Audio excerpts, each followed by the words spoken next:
नाज़रीन, मेहर में शागिर्द सुजाग तहरीक तरफा ऑनलाइन क्लासनि जी मुखालफ़त कंदे फीसूं वापस करण जो मुतालबो कयो वियो। उन हवाले से पेश आहे सजाद चांडियो जी हीअ रिपोर्ट।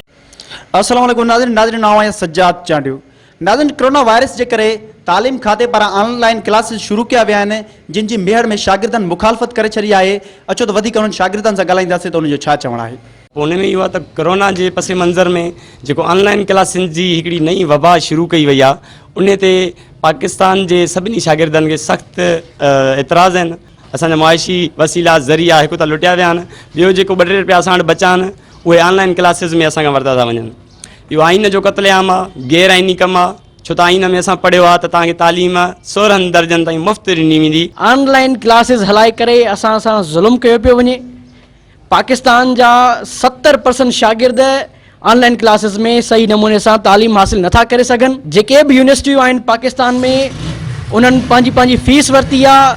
70 हज़ार लख पंहिंजो फीस आहे यूनिवर्सिटीज़ जी। उन्हनि फीस में छा आहे, असां घर वेठा आहियूं, नेट भी पंहिंजी आहे, मोबाइल में पंहिंजे बिजली इस्तेमाल करे चार्ज था कयूं पिया, ऐं पैसा बि असां ॾियूं त असांखे तालीम ॾियो।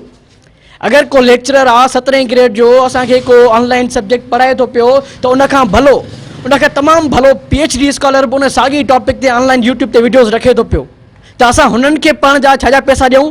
असांजो मुतालबो इहो आहे त फौरी तौर ते ऑनलाइन क्लासिस खे बंदि कयो वञे। इहो सिंध यूनिवर्सिटी ॾिसिजे या सिंध जी जेके कहिड़ियूं बि यूनिवर्सिटियूं ॾिसिजनि त शागिर्दनि खे का बि सहूलियत पहिरियां न ॾिनी वई। इन्हनि असां सां हिकिड़ी इहा पॉलिसी खेॾी आहे, जेकी इहे फंडमेंट था वठनि या कुझु बि कनि था ऑनलाइन क्लासिस ते, उहे सहूलियतूं न आहिनि असां वटि जो असां ऑनलाइन क्लास वठी सघूं।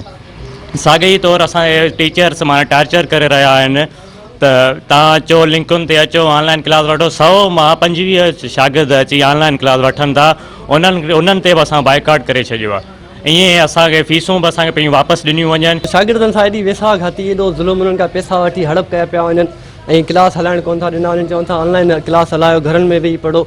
शागिर्दनि लख रुपया फीसूं भरियूं, हॉस्टलनि जूं, क्लासनि जूं, एसियुनि जूं, हर शइ जूं, गाॾियुनि जूं उन्हनि सहूलियतूं, उहे सभु शयूं त उन्हनि इस्तेमालु ई कोन कयूं। हाणे था चवनि त तव्हां हिते क्लास वेही वठो, ऑनलाइन क्लास वठो, ऐं असां त बाइकाट था कयूं उन्हनि क्लासनि जो।